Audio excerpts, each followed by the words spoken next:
नमस्कार दोस्तों, स्वागत है आप सभी का हमारे YouTube चैनल आलोक ज्ञान गंगा में।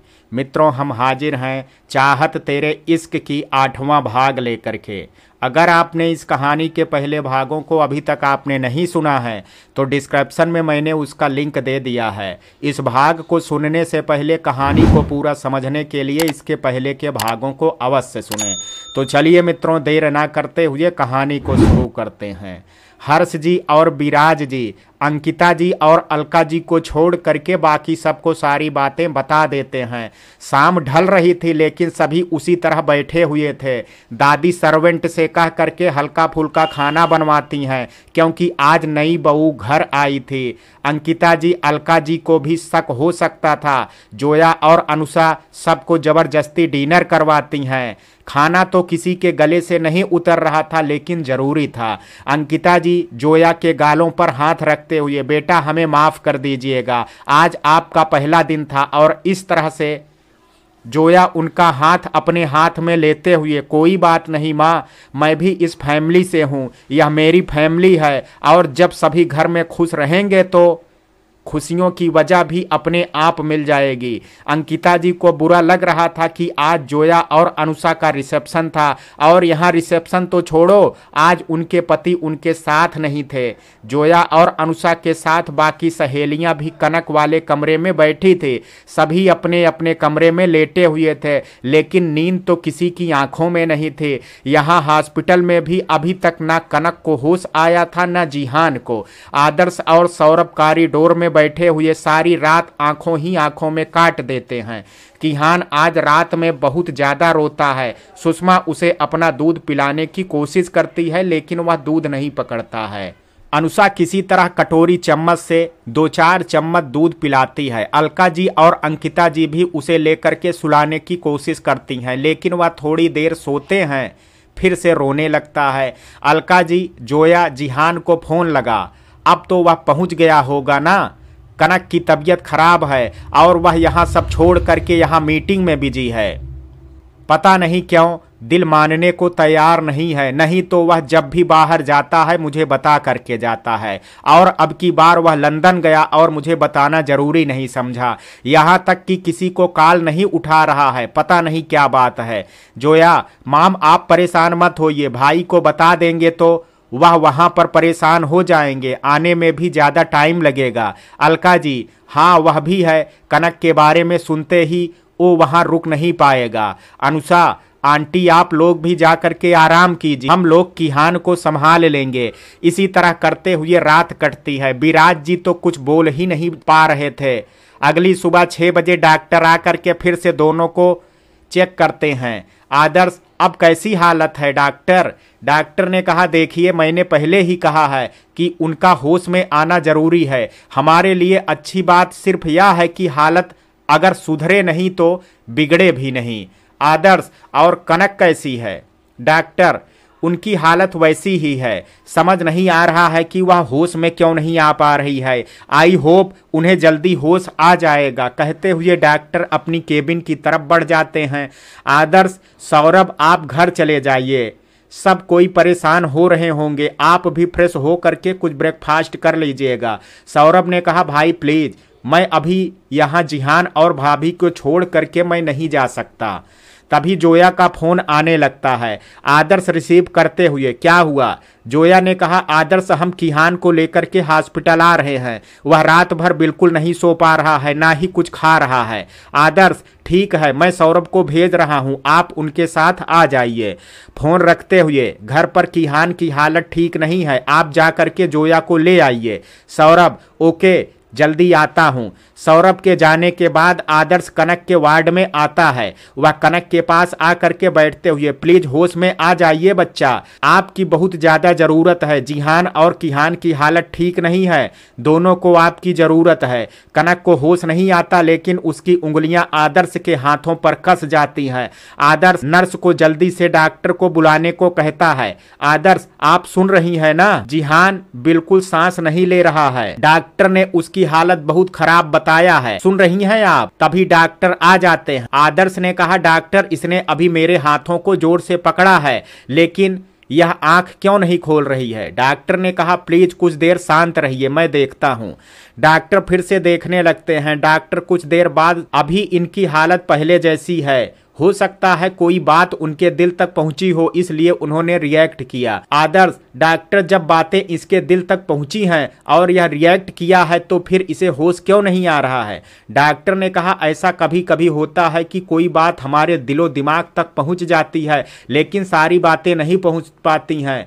आपने जो बात इनको कही है उस बात को कंटिन्यू कीजिए, हो सकता है उनमें से कोई बात यह सुन पाए और यह होश में आए। डॉक्टर के जाने के बाद आदर्श फिर से कनक को उठाने की कोशिश करता है, लेकिन कनक अब कोई रिएक्ट नहीं कर रही थी। आदर्श हार मान करके उसके हाथों को पकड़ करके अपना सर नीचे करके आंखों की नमी साफ करने लगता है। उसको वहीं पर बैठे लगभग 1 घंटा गुजर गए थे, तभी सौरभ जोया और अनुषा को लेकर के वहां पहुंचता है। किहान अभी भी रोते हुए अपने मम्मा के पास जाने की जिद कर रहा था। सौरभ उसे लेकर के कनक के वार्ड में आता है। किहान के रोने की आवाज सुन करके आदर्श सर उठा करके किहान को देखता है। तभी अचानक से फिर से उसके हाथों पर कनक की पकड़ मजबूत होती है। वह किहान को देखते हुए कनक को देखता है। वह चिल्लाते हुए, जोया जल्दी से किहान को ले जाइए। जोया किहान को कनक के पास रखती है। जोया जल्दी से किहान को लेकर के आइए। जोया किहान को कनक के पास रखती है। किहान कनक को अपने हाथों से उठाने की कोशिश करता है। कनक जोर जोर से सांसें लेने लगती है। सौरभ, भाई शायद भाभी को होश आ रहा है। आदर्श, कनक सुन रही है किहान कितना रो रहा है और आपका जिहान भी यहाँ नहीं है। अचानक से कनक अपनी आंख खोल देती है। कुछ देर कनक को कुछ समझ नहीं आता है। अचानक उसे जिहान की याद आती है। वह जल्दी से उठ करके बैठ जाती है। अचानक मास्क चेहरे पर से हटा करके फेंकते हुए, भाई जान कहाँ है? तभी किहान उसकी गोद में चढ़ते हुए, मम्मा आप कहाँ चली गई थी? कनक किहान को अपनी गोद में लेते हुए, कहीं नहीं बच्चा, मैं तो यहीं थी। जोया, यह कल से ही बहुत रो रहा है, ना जाने ना कुछ खा रहा है। कनक यह सुनते ही, कल से मतलब आज दूसरा दिन है। वह आदर्श की तरफ देखते हुए, भाई आपने बताया नहीं जिहान कहाँ है? वह ठीक तो है ना? फिर खुद से बड़बड़ाते हुए, मैं ठीक हूँ, मतलब वह ठीक ही होंगे। भाई मुझे जान के पास जाना है। आदर्श उसे संभाल, जिहान इसी हॉस्पिटल में है, अभी वह ठीक है लेकिन होश में नहीं है। डॉक्टर ने बताया है कि 48 घंटे के अंदर होश में आना जरूरी है। कनक बेड से उतरते हुए, मुझे उनके पास जाना होगा। आदर्श, अभी वह डॉक्टर के एग्जीबिशन में हैं, उनसे कोई नहीं मिल रहा है। कनक, यह डॉक्टर कौन होते हैं मुझे मेरे जिहान से मिलने से रोकने वाले?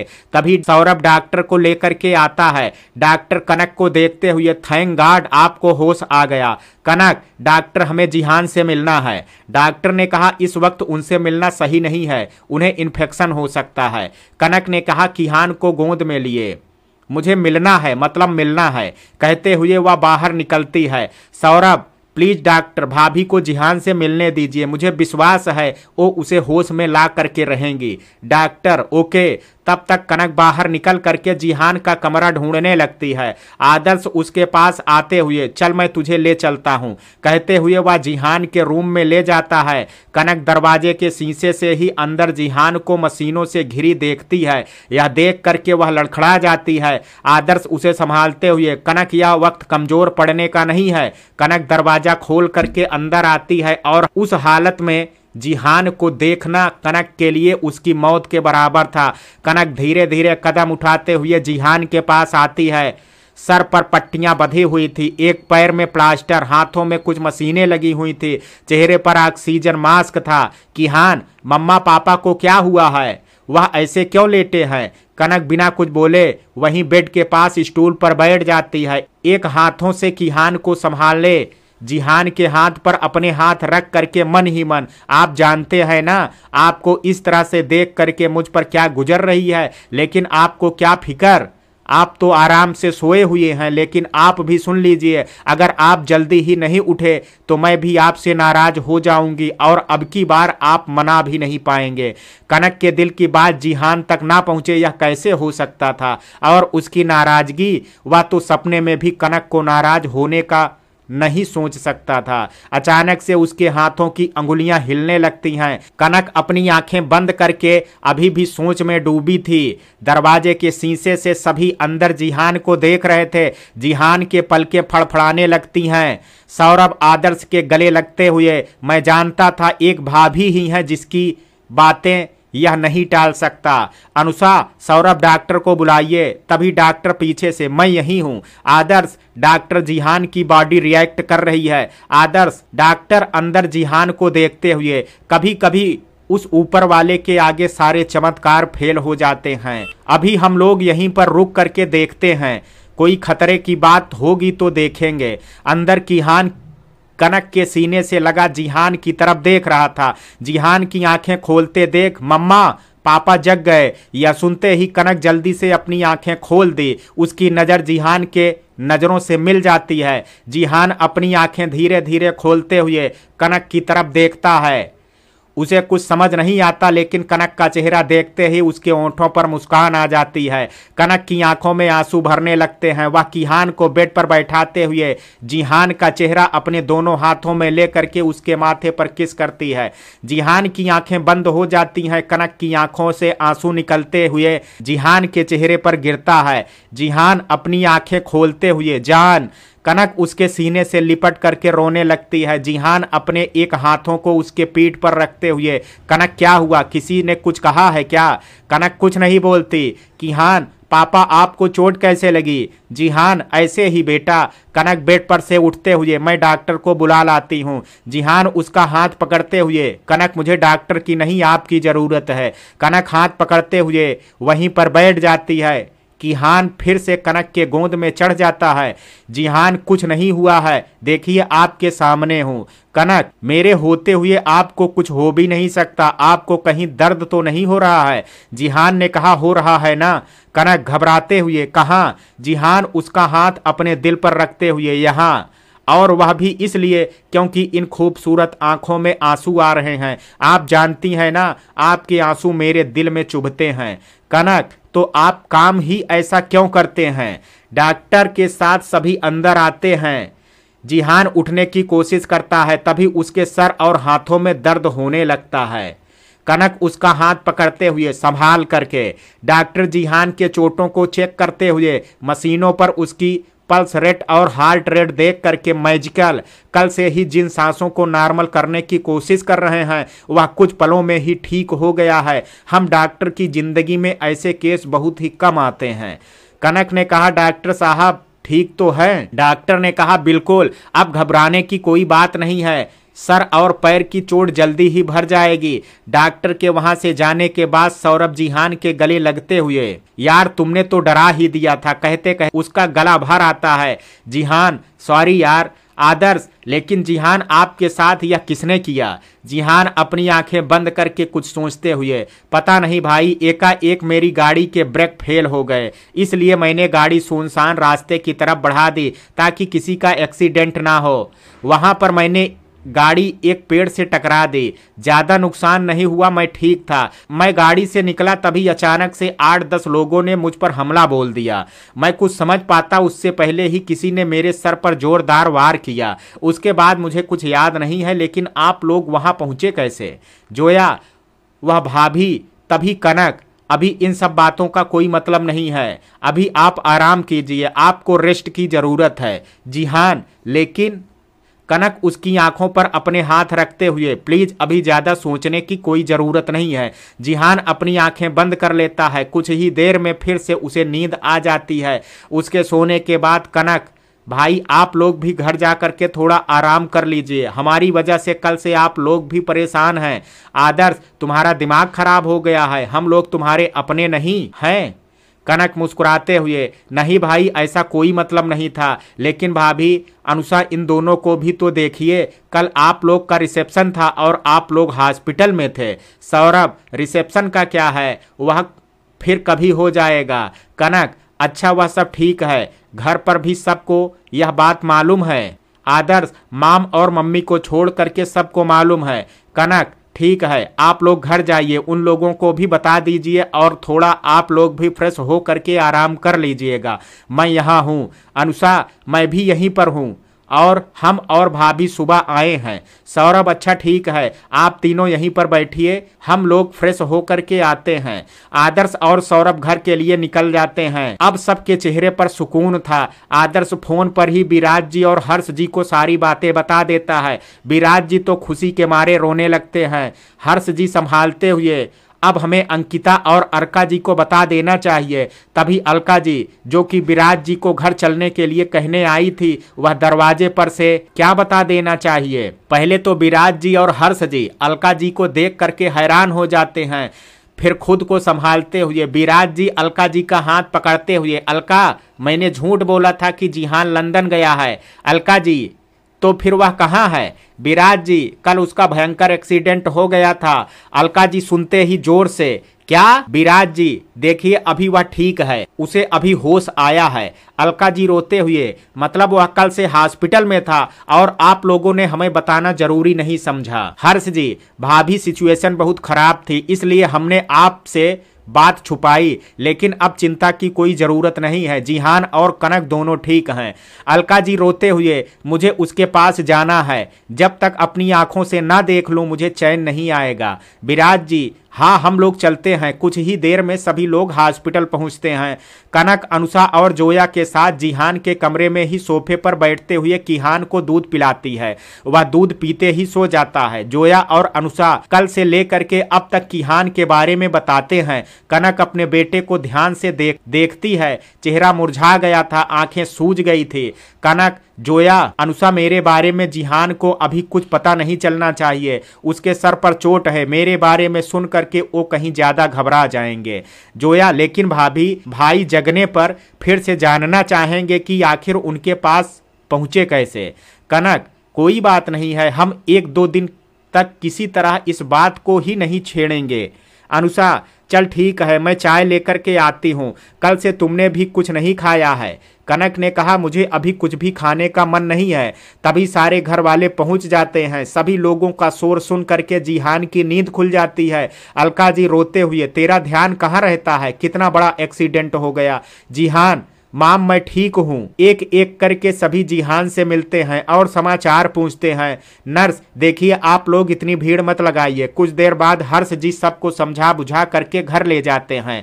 सौरभ आदर्श के साथ घर पहुंच करके नहा धो करके फ्रेश होता है। आदर्श, सौरभ कुछ ब्रेकफास्ट कर लीजिए, फिर हमें हॉस्पिटल निकलना होगा। मैं टेबल पर नाश्ता लगा देती है। दोनों जल्दी जल्दी खा करके फिर से हॉस्पिटल के लिए निकल जाते हैं।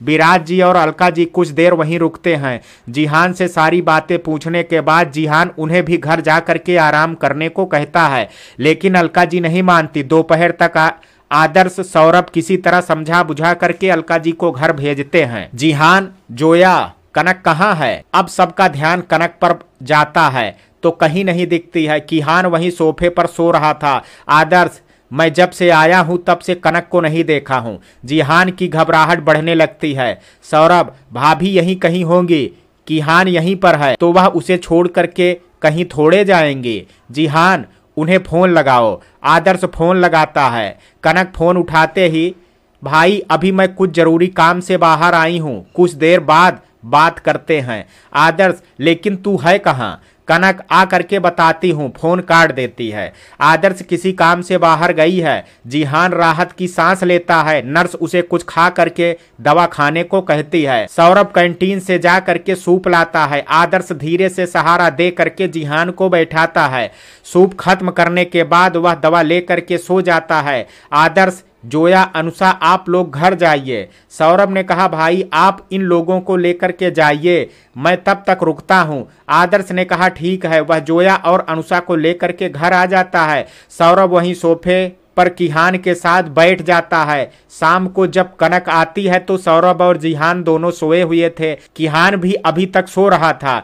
कनक जिहान के पास बैठते हुए उसका हाथ अपने हाथ में ले करके चूम लेती है। वह मन ही मन, जिसने भी आपको चोट पहुंचाने की कोशिश की है उसने अपनी मौत को खुद दावत दी है। इस वक्त उसकी आंखें अंगारों की भांति जल रही थी। रात में आदर्श सौरभ और कनक को घर जाने को कहता है, लेकिन कनक नहीं मानती है। आदर्श किसी तरह सौरभ को घर भेज देता है। अलका जी और विराज जी रात को एक बार जिहान को देख करके फिर से घर चले जाते हैं। उनके घर में किसी को मालूम नहीं था कि जिहान हॉस्पिटल में है। रिसेप्शन पोस्ट फोन होने के बाद केवल अरमान जी को बताया था कि कनक की तबीयत ठीक नहीं है। हर्ष जी और विराज जी ने डिसाइड किया था कि अभी जिहान के हॉस्पिटल में होने की बात कहीं आउट नहीं होना चाहिए। अपने अनुभव के आधार पर उन्हें यह पता था कि उसके जिंदा बचने की बात सुन करके उसका दुश्मन फिर से अटैक करने की कोशिश करेगा, इसलिए यह बात अभी जितने कम लोगों में रहे उतना ही अच्छा है। रात में कनक जिहान को अपने हाथों से खिचड़ी खिलाती है। किहान भी थोड़ा सा खाता है। आदर्श घर से ही खा करके आया था। वह बगल वाले रूम में आराम करने चला जाता है। कनक थोड़ी सी खिचड़ी खा करके जिहान के पास बैठ जाती है। कुछ देर बाद नर्स आ करके दवा बताती है और एक इंजेक्शन लगाती है। कनक जिहान को दवा खिला देती है। उसके कुछ देर बाद जिहान गहरी नींद में चला जाता है। कनक किहान को उसी के एक साइड सुला देती है। जिहान के पास बैठे बैठे उसको भी झपकी लग जाती है। अगले 2 दिन इसी तरह से गुजरते हैं। सर का घाव अब धीरे धीरे भर रहा था। डॉक्टर डिस्चार्ज कर देता है, लेकिन अभी 1 महीने तक उसे रेस्ट करने को सलाह देता है। कनक जिहान के साथ जिहान के घर आ जाती है। घर आने पर अरमान जी और अंजना जी को मालूम होता है कि जिहान का एक्सीडेंट हुआ था। अर्जुन और कविता भी हैरान हो जाते हैं, लेकिन इन सब में एक बात थी कि अर्जुन 4 दिन से घर नहीं आया था। अंजना जी को चिंता हो रही थी, लेकिन उन्होंने डर के मारे अरमान जी को कुछ नहीं बताया। सारे दोस्त घर पर जिहान से आकर के मिलते हैं। सौरभ ऑफिस का काम संभाल रहा था। अनुषा भी उसके साथ घर आ गई थी। जोया जिहान से मिल करके आदर्श के साथ फिर घर चली जाती है। कनक जिहान का पूरा ख्याल रख रही थी। 1 हफ्ते बाद सर का टांका भी कट जाता है। पैर भी अब हल्का हल्का मूव हो रहा था। जिहान घर आ गया था। कनक उसकी पूरी देखभाल कर रही थी। 1 हफ्ते में टांका कटने के बाद अब घाव धीरे धीरे भर रहा था। रात के वक्त जिहान कनक को बाहों में लिए सो रहा था। दवाओं की वजह से इस वक्त नींद ज्यादा आती थी। कनक आधी रात को अपनी आंखें खोलती है। जिहान और किहान गहरी नींद में थे। वह चुपके से उठ करके कमरे से बाहर आ जाती है और चुपके से चारों तरफ देखते हुए घर से बाहर निकल जाती है। कुछ देर में वह एक कमरे में पहुंचती है। वह छोटा घर था। कनक दरवाजा खटखटाती है। एक लड़का आ करके दरवाजा खोलता है। कनक अंदर आ करके दरवाजा बंद कर देती है। वह लड़का, मैम, अब उसकी बहुत बुरी हालत हो गई है। वह अपने सेंस में बिल्कुल भी नहीं है। कनक कड़क आवाज में, उसे यह सब पहले सोचना चाहिए था, कहते हुए वह अंदर एक कमरे में जाती है। लाइट जलाते ही जमीन के कोने में दुबका एक आदमी अपनी आंखों पर हाथ रखते हुए, लाइट मत जलाओ प्लीज, लाइट मत जलाओ, मेरी आंखों में दर्द हो रहा है। कनक की आंखें गुस्से से लाल हो उठी थी। वह तेजी से आगे बढ़ते हुए उसका बाल पकड़ करके चेहरा ऊपर करती है। यह अनुज था। कनक उसके बालों पर दबाव बढ़ाते हुए, जितना चीखना है चीख, तेरी इस चीख से मेरे दिल को सुकून मिलता है। अनुज प्लीज मुझे माफ कर दो, मैं दोबारा कोई गलती नहीं करूंगा। कनक बिल्कुल, दोबारा गलती करने के लिए मैं छोड़ूंगी तब ना। पता है जब तेरे बारे में मेरे जान ने बताया ना कि तू भी उस साजिश में शामिल था, उसी वक्त जी चाहा कि तेरी गर्दन मरोड़ दूं। तेरी वजह से मेरी जान को बहुत तकलीफ पहुंची है, लेकिन फिर भी मैंने तुझे एक मौका दिया, लेकिन तू तो सर पर ही चढ़ गया। लेकिन अब यह गलती भूल करके भी नहीं होगी। तू जब तक जिंदा रहेगा इसी तरह तड़पता रहेगा। जितनी सांस लेने के लिए मैं तड़पी हूं, उन सब का सूद समेत तुझे से वसूल करूंगी। वह वहां पर खड़े 4 बॉडीगार्ड को कुछ इशारा करती है। यह सब मिल करके उसका पैर बांधते हुए ऊपर लटका देते हैं। अब उसका सर नीचे था। एक बॉडीगार्ड एक झोला देता है जिसमें कुछ चूहे थे। कनक उस थैला को मुंह खोलते हुए अनुज का पूरा सर उसमें घुसा करके गर्दन को झोला बांध देती है। कमरे में दिल दहला देने वाली चीख गूंज उठी, लेकिन कनक को कोई फर्क नहीं पड़ रहा था। कुछ देर बाद जब वह चीखें बंद हो जाती हैं तो कनक वह झोला हटाने का इशारा करती है। झोला हटते ही सारे बॉडीगार्ड अपना चेहरा फेरते हुए मुंह पर हाथ रख लेते हैं, लेकिन अनुज का पूरा चेहरा खून से सन गया था। चूहों ने उसके पूरे चेहरे पर अपने पंजे और दांतों से खरोच मार दी थी। कनक उठते हुए उसके हाथ पैर बांध करके यहीं पर फेंक दो और ध्यान रहे, यह मरना नहीं चाहिए, इसी तरह पल पल तड़पना चाहिए। कहते हुए वह बाहर निकल जाती है। जब वह घर पहुंचती है तो अभी सभी सोए हुए थे। वह चुपचाप अपने कमरे में चली जाती है। जिहान अभी गहरी नींद में था। कनक वॉशरूम में से फ्रेश हो करके बेड पर आकर के लेट जाती है। इस वक्त सुबह के 4 बज गए थे। अगली सुबह ब्रेकफास्ट टेबल पर सभी नाश्ता कर रहे थे। जिहान के पैर अब थोड़े ठीक थे, इसलिए वह सहारे से धीरे धीरे सीढ़ियां उतर करके वह भी ब्रेकफास्ट टेबल पर बैठा था। अरमान, रघुवंशी, अंजना, अनुज अभी तक नहीं आया। अंजना जी डरते हुए, हाँ उसका फोन आया था कि वह अभी दोस्तों के साथ कुछ दिन और कैंपिंग करने वाला है। अर्जुन, लेकिन माम अनुज को मैंने कॉल लगाया था, उसका कॉल नहीं लग रहा है। अंजना जी, हाँ वह जंगल एरिया में है ना, इसलिए वहाँ नेटवर्क जल्दी नहीं जाता है, इसलिए बाद में सभी लोग कोई बात नहीं करते हैं। कनक जिहान को गिलास से दूध पिलाने की कोशिश कर रही थी, लेकिन वह नखरे कर रहा था। जिहान उसे अपनी गोद में लेते हुए, दीजिए मैं पिलाता हूँ। कनक उसके हाथ में दूध का ग्लास दे देती है। कुछ देर बाद विराज जी और अरमान जी अपने ऑफिस के लिए निकल जाते हैं। कनक जिहान को लेकर के कमरे में आती है। वहीं पर अलका जी भी आकर के बैठती हैं।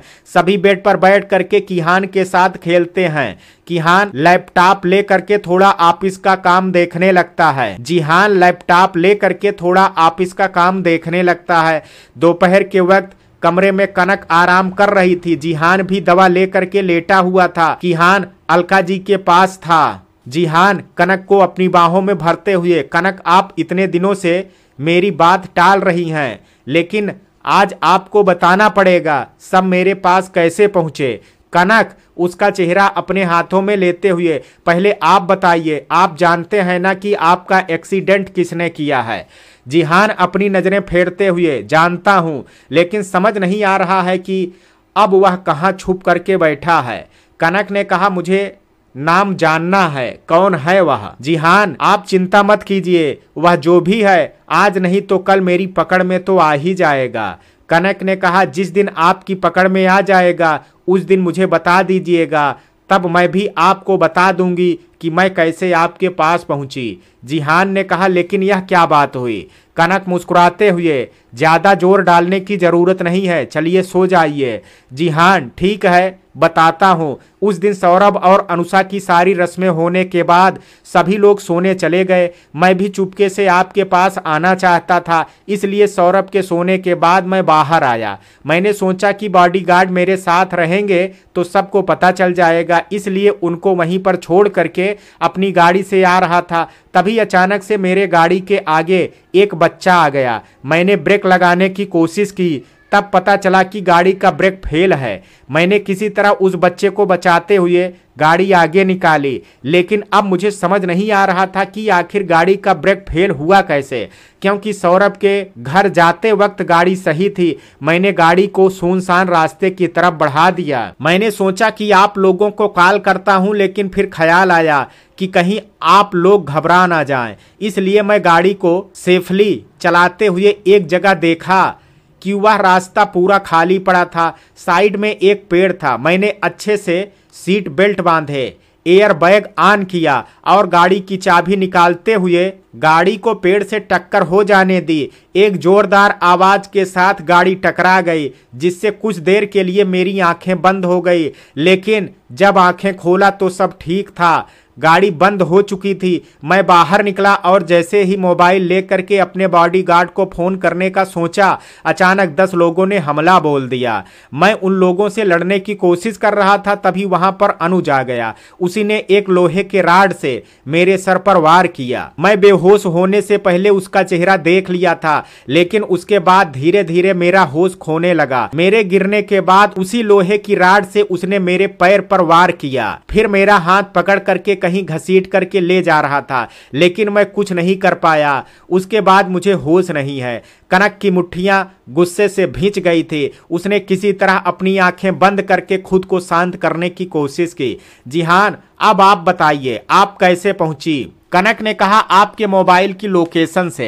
अचानक मुझे नींद में ऐसा लगा जैसे मैं आपसे दूर हो रही हूं और मैं उठ करके बैठ गई। उसके बाद आपको कॉल किया, लेकिन आपका फोन नॉट रीचेबल बता रहा था, इसलिए आपका मोबाइल ट्रेस करवाया और हम लोग वहां पहुंचे। जिहान, पता नहीं, यह अनुज तो उसी दिन से गायब हो गया, क्योंकि बड़ी माँ तो कह रही हैं कि वह कश्मीर कैंपिंग पर गया है, लेकिन मेरे आदमी वहां भी पता लगा रहे हैं, लेकिन उसका कुछ पता नहीं चल रहा है। कनक कुछ नहीं बोलती है। जिहान, हमारी वजह से सौरभ, आदर्श भाई सबका रिसेप्शन भी नहीं हुआ, ना ही हनीमून पर जा पाए दोनों।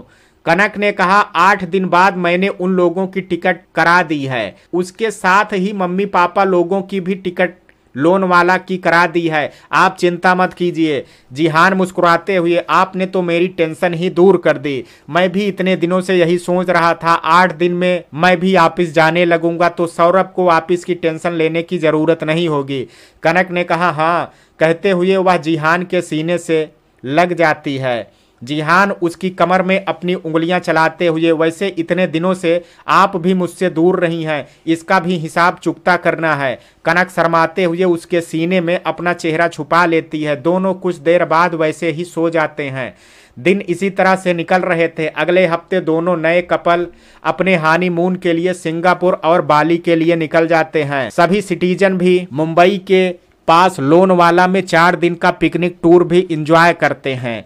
जिहान कनक के साथ ऑफिस जाता था। ऑफिस जाने के 2 दिन बाद जिहान को अपने बॉडीगार्ड में से 4 बॉडीगार्ड कम दिखे। पहले सोचा कि कहीं छुट्टी पर गए होंगे, लेकिन जब 2 दिन बाद भी वे नहीं लौटे तो जिहान अपने विश्वसनीय बॉडीगार्ड, जो जिहान का दायां हाथ भी था, उससे पूछा। उसने बताया कि उन 4 बॉडीगार्डों को मैम ने अपने किसी खास काम के लिए रखा है। जिहान सोचने लगा कि कनक ने तो ऐसा कुछ बताया नहीं, ऐसा क्या खास काम है जिसके बारे में मुझे भी खबर नहीं। फिर वह सोचता है कि इसके बारे में कनक से ही पूछेगा। रात के वक्त घर पर केवल अर्जुन, कविता थे, क्योंकि अरमान जी भी विराज जी लोगों के साथ लोनवाला गए थे। किहान के सो जाने के बाद जिहान ने कनक से कहा, मुझे आपसे एक बात पूछनी है। कनक ने कहा हाँ पूछिए। जिहान ने कहा, आपने 4 बॉडीगार्ड को किस खास काम के लिए रखा है? कनक पहले तो थोड़ा हैरान होती है, लेकिन जल्दी ही अपने चेहरे के भाव को नॉर्मल करते हुए, वह कुछ काम है। जिहान ने कहा, जान कोई सीरियस बात तो नहीं है? कनक ने कहा नहीं, सब ठीक है। जिहान आगे कुछ नहीं पूछता है। वह कनक के ओंठों पर अपना अंगूठा चलाते हुए, बहुत दिन हो गए, आज इस मीठी डिश को चखने दीजिए। कनक, बिल्कुल नहीं, अभी आपकी तबीयत पूरी तरह से ठीक नहीं हुई है, चलिए सो जाइए। जिहान, आपको नहीं पता, दवा से भी ज्यादा मैं इससे ठीक हो जाऊंगा। कनक अपना हाथ उसके आंखों पर रखते हुए, रोमांटिक होना बंद कीजिए, अभी इसके लिए बहुत टाइम है। जिहान अपने हाथ कनक के पीठ पर घुमाते हुए, थोड़ा सा। कनक, थोड़ा सा भी नहीं। इसी तरह दोनों सो जाते हैं। अगले दिन कनक जब जिहान के साथ ऑफिस से आती है तो घर पर कोई नहीं होता। आज अर्जुन और कविता काव्या के साथ कविता के मायके गए थे। कनक जिहान के हाल में सर्वेंट के पास रख करके अपने कमरे में फ्रेश होने चली जाती है। जिहान भी थोड़ी देर बाद हाल में से उठ करके ऊपर आता है। कनक को वॉशरूम में देख करके उसके दिमाग में शरारत आती है। कनक जैसे ही बाथरूम का दरवाजा खोलती है, पूरे कमरे की लाइट ऑफ थी। इतना अंधेरा देख करके कुछ सोच पाती उससे पहले किसी की पकड़ अपने कमर पर महसूस होती है। इस वक्त उसने बाथरोब पहना था। कनक जिहान की छुअन पहचानते हुए, यह क्या कर रहे हैं? जिहान उसके कानों के पास अपने ओंठ चलाते हुए उसे बाथरूम के अंदर खींच करके बाथरूम का दरवाजा बंद कर देता है। कनक जिहान की तरफ पलटते हुए, अभी आपके सिर पर पानी ज्यादा नहीं पड़ना चाहिए। जिहान उसे गोंद में उठा करके बाथ टब में उतरते हुए, केवल सर पर ही, बाकी पर तो कोई रोक नहीं है ना? कनक उसकी आंखों में देख करके शर्मा जाती है। जिहान उसके ओंठ पर झुकते हुए बेतहाशा उसके ओंठों को चूमने लगता है। कनक के हाथ भी उसके गर्दन पर कस जाते हैं। जिहान के हाथ धीरे धीरे कनक के बाथ रोब उतार देते हैं। कनक जिहान में सिमट जाती है। जिहान अपने ओंठ को उसकी गर्दन पर चलाते हुए नीचे की तरफ बढ़ जाता है। उसके ओंठ कनक के ब्रेस्ट पर थे। कनक उसकी बाहों में मदहोश हो गई थी। जिहान के ओंठ सारे अंगों पर घूम रहा था। अब वह पूरी तरह से कनक में समाने के लिए तैयार था। तभी दरवाजे पर आवाज आती है। यह किहान की आवाज थी। जिहान अपनी आंखें बंद करके खुद को शांत करने की कोशिश करता है। कनक उसकी हालत समझ रही थी। वो उसका चेहरा अपने हाथों में लेते हुए उसके ओंठों को छू, थोड़ी देर के बाद आप कंटिन्यू कर सकते हैं। जिहान, इतनी देर तक खुद को कैसे रोकूं? एक तो इतने दिनों बाद आपके पास आने का मौका मिला। कनक, थोड़ी देर प्लीज। जिहान अपना सर हिला करके, और कोई रास्ता भी नहीं है, देखिए जा करके कहते हुए कनक को छोड़ता है। कनक तौलिया लपेटे हुए बाहर आती है, जल्दी से अलमारी में से एक नाइटी ले करके पहनते हुए दरवाजा खोल देती है। किहान अंदर आते हुए, मम्मा आप क्या कर रहे थे, आपने दरवाजा क्यों बंद किया? कनक उसे गोद में उठाते हुए, नहा रही थी इसलिए। वह बालों में तौलिया लपेटे हुए किहान को बेड पर लेटाते हुए दूध पिलाने लगती है। दूध ना मिलने के कारण किहान जोर से खींचता है। कनक क्या कर रहे हो बेटा, मम्मा को दर्द हो रहा है। किहान मम्मा दूध नहीं है। कनक अपनी आंखें बंद करके, मम्मा ने अभी खाना नहीं खाया है ना, इसलिए। चलिए जो भी है थोड़ा सा पी करके सो जाइए, रात को बहुत ज़्यादा पिला दूंगी। किहान पीने लगता है। जिहान बाथरूम में किसी तरह खुद को शांत करता है, तौलिया लपेट करके बाहर आता है, दरवाज़ा लॉक करके उसी तरह कनक के पीछे से आ करके लेट जाता है। उसके पेट पर अपने हाथ लपेटे उसके गर्दन पर अपने ओंठ चलाने लगता है। कनक अपना हाथ जिहान के हाथों पर रखते हुए आंखें बंद कर लेती है। जिहान कंधे से नाइटी को हटाते हुए चूमने लगता है। किहान 10-15 मिनट बाद सो जाता है। जैसे ही कनक उसके मुंह से दूध निकालती है, जिहान अपनी तरफ पलट लेता है। धीरे धीरे दोनों फिर से खो जाते हैं। जिहान 1 महीने की सारी कसर पूरी करता है। कनक जब तक थक करके उसकी बाहों में सो नहीं जाती तब तक उसे प्यार करता रहता है। रात के 9 बज चुके थे। जिहान कनक को कपड़े पहना करके उठकर अपने कपड़े पहनता है। तभी कनक का मोबाइल बजने लगता है। जिहान दोनों की नींद ना टूटे इसलिए जल्दी से मोबाइल साइलेंट करता है। मोबाइल पर एक नंबर शो हो रहा था। जिहान कुछ सोचते हुए कॉल रिसीव कर लेता है। उधर से अपने ही बॉडीगार्ड के एक आदमी की आवाज सुन करके हैरान हो जाता है। वह आदमी उधर से, मैं अब इसकी हालत बहुत ज्यादा खराब हो गई है, हम लोग क्या करें? जिहान अभिषेक किसके बारे में बात कर रहे हो? अभिषेक उधर से जिहान की आवाज सुनते ही डर जाता है। जिहान मैंने कुछ पूछा है? अभिषेक सर मैं अभी कुछ नहीं बता सकता। जिहान तुम अभी के अभी मेरे घर आओ, कहते हुए फोन काट देता है। कमरे से बाहर आकर के सर्वेंट से पूछता है कि खाना बन गया? मेड ने कहा हाँ सर, खाना रेडी हो गया है। जिहान ठीक है, आप लोग सोने जा सकते हैं। सारे सर्वेंट ऑर्डर सुन करके अपने क्वार्टर में चले जाते हैं। वह हाल में ही बैठ करके लैपटॉप पर कुछ काम करने लगता है। लगभग 1 घंटे बाद अभिषेक वहां पहुंचता है। वह जिहान के सामने अपना सर नीचे किए हुए खड़ा था। जिहान मुझे सच सुनना है, तुम लोग क्या छुपा रहे हो? अभिषेक सर हम लोग नहीं बता सकते हैं, आप मैम से ही पूछ लीजिए। जिहान लेकिन आखिर ऐसा क्या है जो तुम मुझे नहीं बता सकते? तुम्हें हायर तो मैंने ही किया है। अभिषेक हाँ सर, लेकिन मैम ने बहुत विश्वास के साथ हम लोगों को यह काम दिया है। तभी कनक सीढ़ियों से आते हुए, अभिषेक आप जाइए।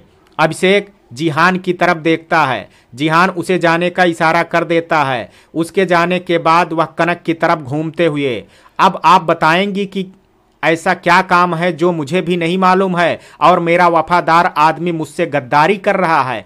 कनक मुस्कुराते हुए, वह आपसे कोई गद्दारी नहीं कर रहा है, वह अपने काम से वफादारी जरूर कर रहा है। चलिए अभी पहले खाना खाइए। जिहान अब जब तक आप मुझे पूरी बात नहीं बताएंगी मैं खाना नहीं खा सकता। कनक जिहान को सोफे पर बैठाते हुए, पहले खाना खा लीजिए फिर सारी बात बता दूंगी। जिहान ने कहा ठीक है आप बैठिए, मैं खाना निकलवाता हूँ, कहते हुए किचन की तरफ बढ़ जाता है। कुछ देर में वह प्लेट में खाना लेकर के वहीं सोफे पर आता है। कनक जिहान को खिला रही थी। जिहान खुद खा रहा था और कनक को भी खिला रहा था। खाना खाने के बाद कनक बर्तन लेकर के किचन में चली जाती है। जिहान हाथ धो करके जिहान को लेकर के रूम में आ जाता है। कनक कुछ देर बाद सारे दरवाजे लॉक करके अपने कमरे में आती है। जिहान थोड़ी देर दोनों के साथ खेलता है। उसके सोने के बाद अब बता भी दीजिए, मुझे बहुत टेंशन हो रही है।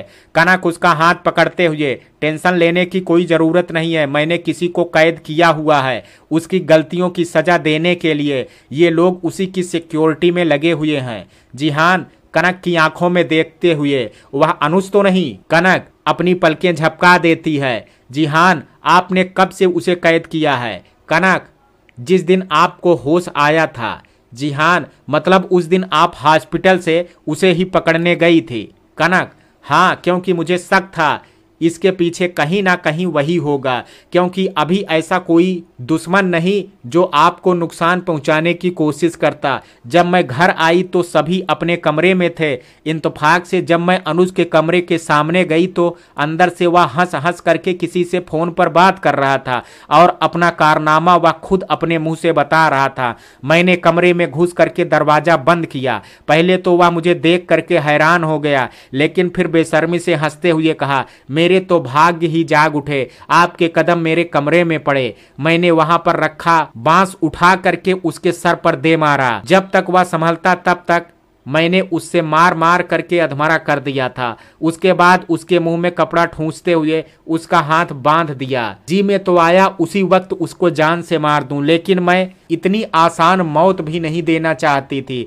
मेरी आंखों के आगे वह लम्हा गया जब आपको मिट्टी के नीचे से निकाला गया था। जिहान चौंकते हुए, व्हाट? मिट्टी के नीचे से? आपके कहने का क्या मतलब है? कनक रूंधे गले से, उसने आपके बेहोश होने के बाद मिट्टी के नीचे आपको दफना दिया था। जिहान, तो आप लोगों ने मुझे ढूंढा कैसे? कनक, क्योंकि एक जगह पर आ करके जो ब्लड के निशान थे वह खत्म हो गए थे और वहां आसपास कुछ भी नहीं था, लेकिन मेरी धड़कनें आपको महसूस कर पा रही थी कि आप कहीं आसपास ही हैं। पता नहीं क्यों मैंने ध्यान से वहां देखना शुरू किया तो एक जगह पर हम लोगों को मिट्टी अभी अभी उकेरी गई और हम लोगों ने वहां से मिट्टी हटाना स्टार्ट किया और आप हमें मिल गए। सभी को लगा कि आप, मुझे कोई होश नहीं। उसके बाद कैसे हॉस्पिटल पहुंचे यह सब मुझे नहीं पता। जिहान कनक का चेहरा हाथ में लेते हुए आंखों से आंसू पोंछते हुए, वह एक बुरा सपना था जो बीत गया। मैं आपके सामने हूं सही सलामत। कनक उससे लिपटते हुए, जिंदगी चाहे जितने इम्तहान ले ले लेकिन वैसा पल फिर कभी ना लाए। जिहान उसके बालों में अपने हाथ फेरते हुए, विश्वास रखिए जब तक हम दोनों साथ हैं किसी की भी कोई ख्वाहिश कभी पूरी नहीं होगी। कनक अपने आंसू पोंछती हुई, अब छोड़िए इन बातों को, चलिए दवा ले लीजिए। वह उठ करके जिहान को दवाई देती है। उसके बाद दोनों एक दूसरे की आगोश में सो जाते हैं। जिहान को पता चल जाता है कि कनक ने अनुज को कैद करके रखा है। कुछ बातें बताने के बाद दोनों सो जाते हैं। अगली सुबह ऑफिस निकलते समय जिहान, कनक मुझे अनुज से मिलना है। कनक ने कहा, लेकिन अभी किहान हमारे साथ है, मैं इसे लेकर के वहां नहीं जा सकती। जिहान ने कहा, हम आपके घर चलते हैं, वहां माँ बाबा वहीं पर हैं। माँ बाबा वहीं पर हैं और आपके दादा दादी भी। किहान को कुछ देर वहीं पर छोड़ देंगे। कनक, ठीक है। दोनों पहले आदर्श के घर जाते हैं। किहान को वहीं पर छोड़ करके कनक जिहान को ले करके उस जगह जाती है जहां उसने अनुज को कैद कर रखा था। दरवाजा खटखटाते ही एक लड़का दरवाजा खोलता है। दोनों अंदर आते हैं। कनक जिहान को उस कमरे में लेकर के जाती है जहां पर अनुज था। इस वक्त वह जमीन पर औंधा लेटा हुआ था और उसके पूरे शरीर से मवाद निकल रहा था। जिहान उसकी ऐसी हालत देख करके एक पल के लिए अपना मुंह फेर लिया, क्योंकि उसकी तरफ बिल्कुल देखा नहीं जा रहा था। इस वक्त उसके पूरे शरीर पर जख्म था और उनसे खून और मवाद निकल रहा था। हड्डी हड्डी दिख रही थी। चेहरे और सर के बाल बड़े बड़े हो गए थे। जिहान, कनक, यह सब आपने किया? कनक ने कहा, कनक केवल सर हिला देती है। जिहान, लेकिन इतना टार्चर, यह मर जाएगा। कनक, बेफिक्री से, तो मर जाए लेकिन अभी नहीं, जब मैं चाहूं तब। इसने आपको जिंदा जमीन में दफन करने की कोशिश की थी ना, मैं इसे जिंदा पूरा नरक दिखाना चाहती हूँ। जिहान की आवाज सुनते ही अनुज आंखें खोल करके जमीन पर रेंगते हुए, जिहान मेरे भाई, तू आ गया। देख, मैं अपने हर गलती की माफी मांगता हूँ। अपनी पत्नी को बोल मुझे मार दे, मैं जीना नहीं चाहता। देख, मैं अपने सारे गुनाहों की माफी मांगता हूँ। तू चाहे तो मैं पूरे लोगों के सामने माफी मांग सकता हूँ। मैं पुलिस के सामने भी अपने गुनाह कबूल कर लूंगा। हाँ, मैंने तुझे मारने की कोशिश की। मैं तेरे बच्चे की जान लेना चाहता था, लेकिन जब वह हाथ नहीं आया तो मैंने सोचा कि तुम्हें अपने रास्ते से हटा देता हूँ, लेकिन मुझसे बहुत बड़ी गलती हो गई, मुझे माफ कर दे। कनक, जिहान, चलिए। कहते हुए वह उसका हाथ पकड़ करके कमरे से बाहर ले जाने लगती है। अनुज बार बार जिहान का नाम ले करके चीखने लगता है। बॉडीगार्ड फिर से उसे खींच करके अंदर धकेलते हुए दरवाजा बंद कर देते हैं। बाहर जिहान, आप इसे यहाँ लाई कैसे? कनक ने कहा, इसका हाथ पैर बांधने के बाद मैंने इसे घसीट करके बालकनी से नीचे फेंक दिया। फिर मैं भी बालकनी से उतर करके नीचे आई और इसे झाड़ियों में धकेल दिया, क्योंकि इस वक्त बाहर वॉचमैन और कुछ सिक्योरिटी गार्ड थे। मैंने आपके बॉडीगार्ड को कॉल किया और उसे बुलाया। वह हॉस्पिटल के पास ही आपके सिक्योरिटी गार्ड में खड़ा था। बाद मैं उससे बाहर एक कैफे में मिली और उससे आपकी टीम में विश्वसनीय बॉडीगार्ड मांगा और उन्होंने इन चारों को भेज दिया। मैंने सारा काम समझा करके हॉस्पिटल चली आई। मेरे हॉस्पिटल जाने के बाद ये इसे एक कंबल में लपेट करके बाहर चले आए, क्योंकि ये आपके सिक्योरिटी गार्ड थे। इस पर किसी ने ध्यान नहीं दिया। यह इनमें से एक बॉडीगार्ड का घर है। यह अकेले रहता था, इसलिए मैंने इसे दूसरा फ्लैट ले करके रहने को कहा और यहाँ पर इसे कैद किया। यह तब से हमारी कैद में है। जिहान, लेकिन अभी बहुत ज्यादा टार्चर हो चुका है, अब इसे छोड़ दीजिए। कनक गुस्से से फुफकारते हुए, अभी नहीं, इसे जिंदा छोड़ करके मैं ऐसी कोई गलती नहीं करना चाहती जिसकी भरपाई मैं ना कर पाऊं। दिया था ना मौका हमने इसे जिंदा रहने का, लेकिन इसने अपनी मौत को दावत खुद दिया है। जिहान, लेकिन अगर यह मर गया तो कहीं आप पर कोई संकट ना आ जाए। कनक, आप चिंता मत कीजिए, यह अपनी मौत खुद मरेगा, जैसे हमने उस अजय और उसके चमचे का हाल किया था। जिहान, लेकिन बड़ी मम्मी बड़े पापा इसे बहुत प्यार करते हैं। कनक, और आपके मम्मी पापा आपसे प्यार नहीं करते हैं? जिहान ने कहा, आप कैसी बातें कर रही हैं? आप भी जानती हैं कि मेरी मॉम डैड मुझे कितना प्यार करते हैं। कनक ने कहा, मेरे जानने से क्या होता है, लेकिन क्या यह बात आपके इस सो कॉल्ड भाई को नहीं पता थी जो इसने आपकी जान लेने की कोशिश की, वह भी ऐसे कि दुनिया में आप गुमनाम हो जाएं, आपके माँ बाप सारी फैमिली तड़पती रह जाए और आपको ढूंढ भी ना पाए। और तो और पहले इसने मेरे बेटे को मारने की कोशिश की। आपने कभी सोचा अगर यह अपने प्लान में सफल हो जाता तो आज हम किस हाल में होते? किस्मत हर बार इतना मेहरबान नहीं होती है जिहान। अगर यह अपने प्लान में सफल हो जाता तो आज हम किस हाल में होते? किस्मत हर बार इतना मेहरबान नहीं होती। और सांप को जिंदा छोड़ना मतलब उसे फिर से 10 गुनी तेजी से डसने का मौका देना। और मैं यह गलती बिल्कुल नहीं करूंगी। आपको तरस आ रहा है इस पर?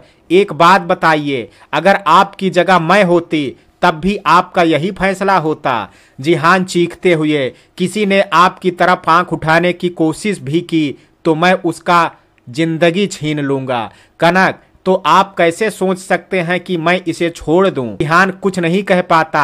वह कनक की हालत समझ रहा था, लेकिन उसे डर लग रहा था कि कहीं कनक किसी खतरे में ना पड़ जाए।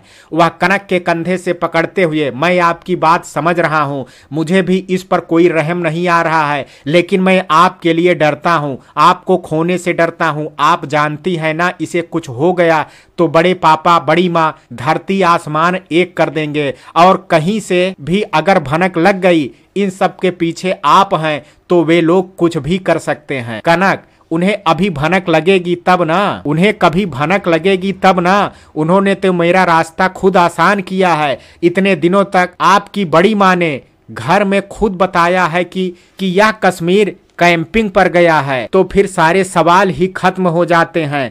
मैं इसे वही गुमनाम मौत देना चाहती हूँ जो यह आपके लिए सोचा था, लेकिन उससे पहले हर एक सांस के लिए जितना आपने स्ट्रगल किया है इन सब का हिसाब इससे लूंगी। इसकी हर एक सांस मेरी कर्जदार होगी।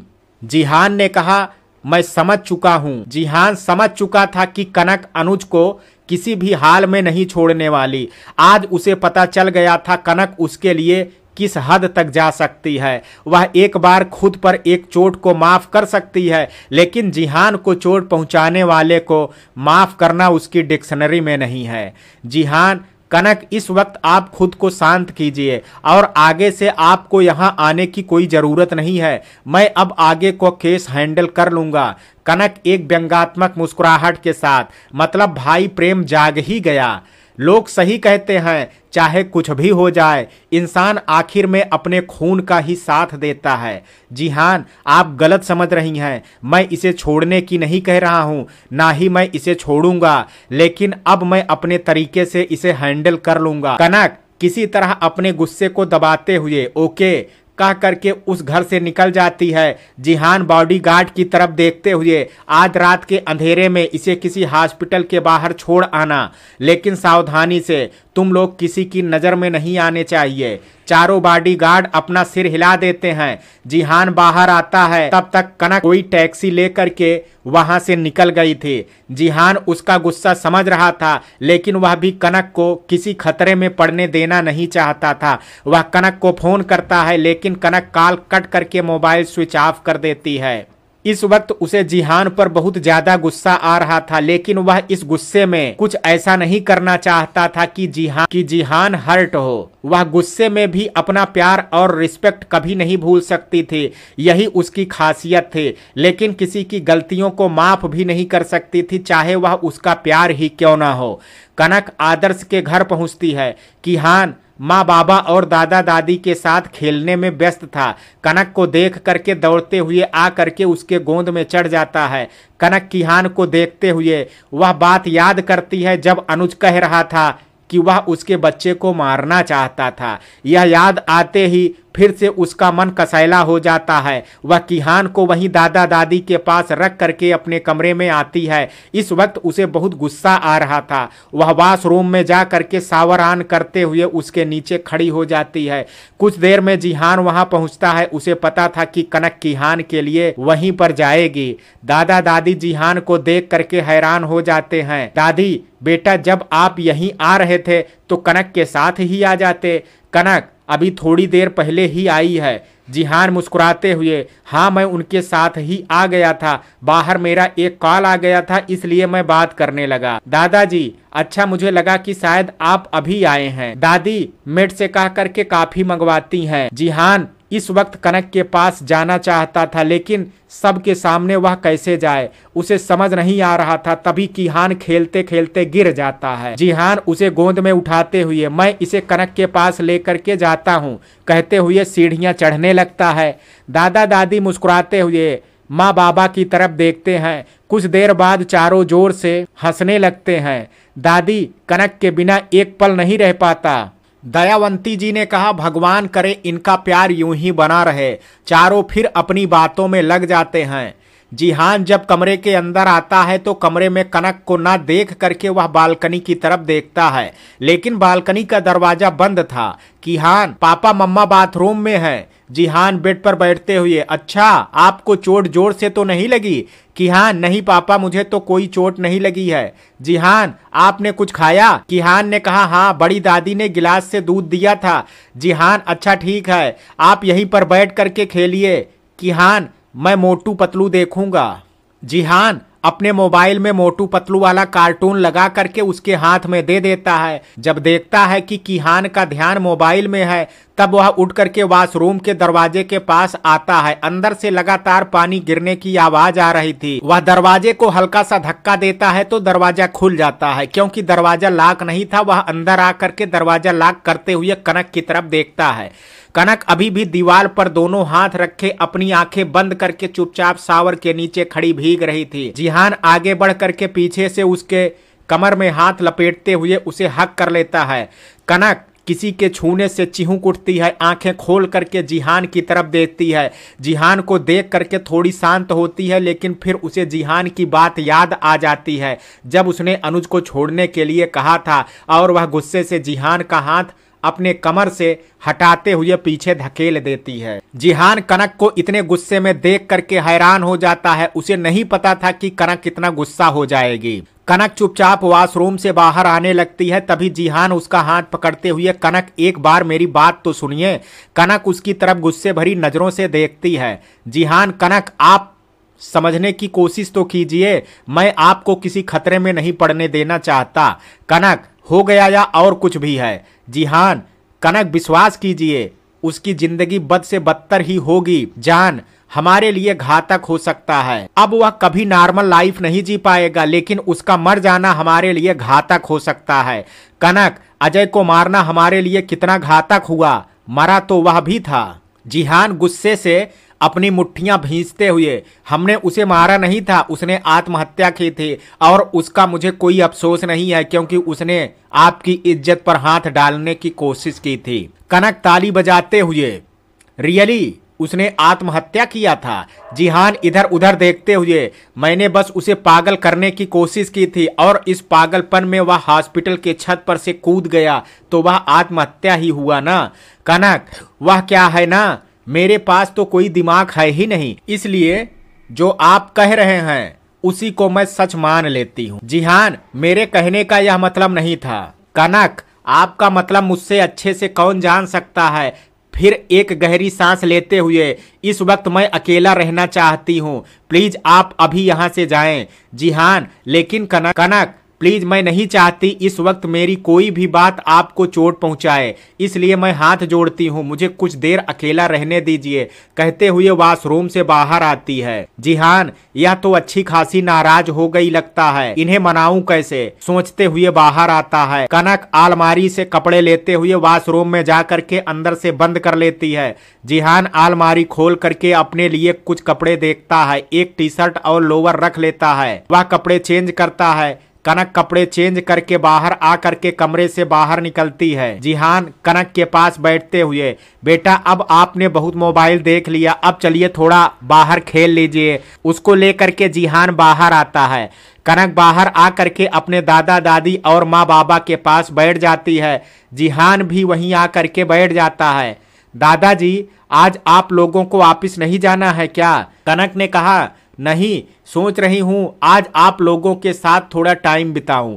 जिहान कनक की तरफ देखते हुए, तो मैं शाम को आता हूँ, कहते हुए वह सबको प्रणाम करके बाहर आ जाता है।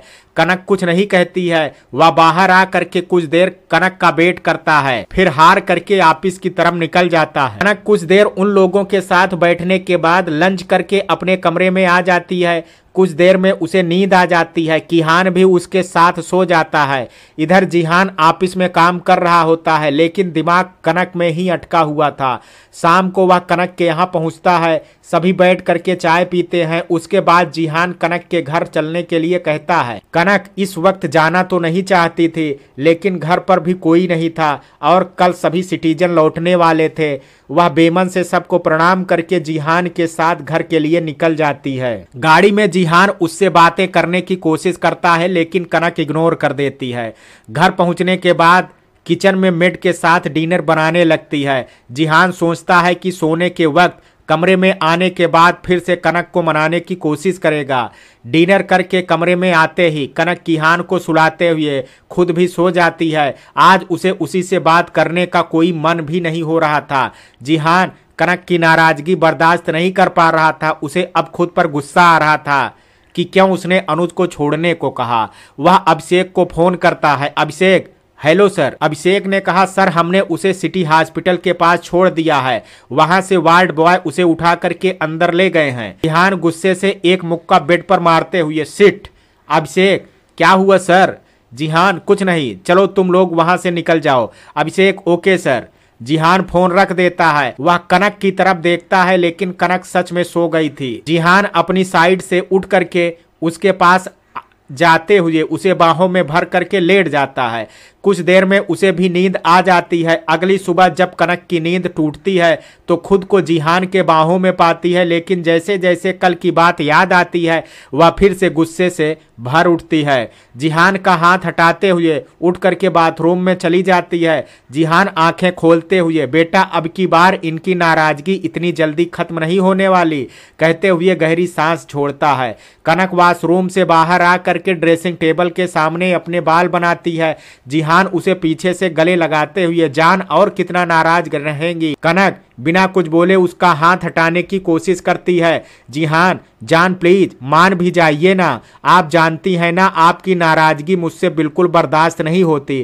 कनक ने कहा, ऐसी बातें आप लोग सीख करके कहां से आते हैं? जिहान, मैं सच कह रहा हूं। कनक, मुझे तो ऐसा नहीं लगता, क्योंकि अगर हमें किसी की नाराजगी से फर्क पड़ता है तो हम वह काम नहीं करते जिससे वह नाराज हो। जिहान ने कहा ठीक है, अब ऐसी गलती नहीं होगी। कनक गुस्से से उससे दूर होते हुए, कितनी बार आप यही बात दोहराएंगे?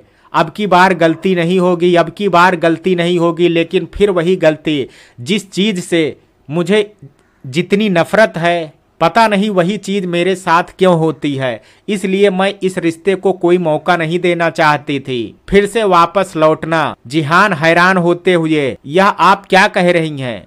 आप बात को कहां से कहां ले जा रही हैं? कनक, आप जानना चाहेंगे मैंने इस रिश्ते को इतनी आसानी से एक मौका क्यों दिया? क्योंकि यहाँ आने के 2 दिन बाद जोया ने मेरे जाने के बाद आपकी हालत बताई। मुझे लगा कहीं मैंने सच में आपको समझने में कोई गलती तो नहीं कर दी। जोया ने बताया कि जिस हाथ को शैली ने छुआ था उसे आपने जला लिया। उसके बाद आपकी हालत, मुझे लगा गलती मेरी है जो मैंने आपको गलत समझा।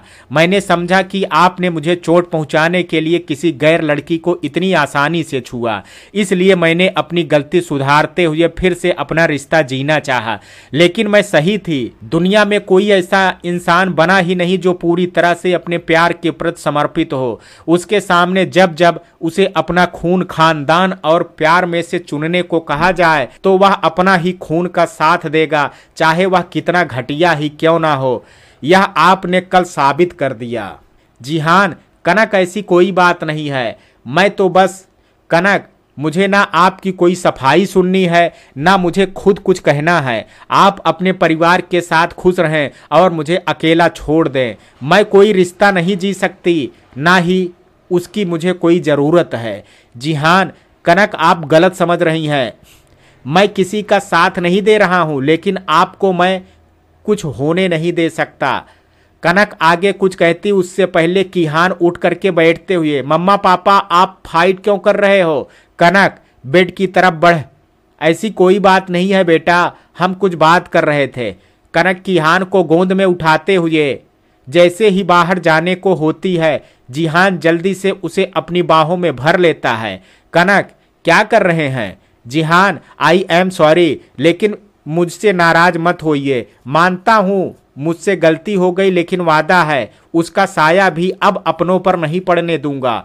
कनक थोड़ा नरम पड़ते हुए, आप समझ नहीं रहे हैं, वह हमारे लिए घायल सांप से भी ज्यादा खतरनाक हो चुका। जब वह इतनी छोटी सी बात के लिए किहान की, आपकी जान लेने की कोशिश कर सकता है, तो अब आपने उसे छोड़ दिया है।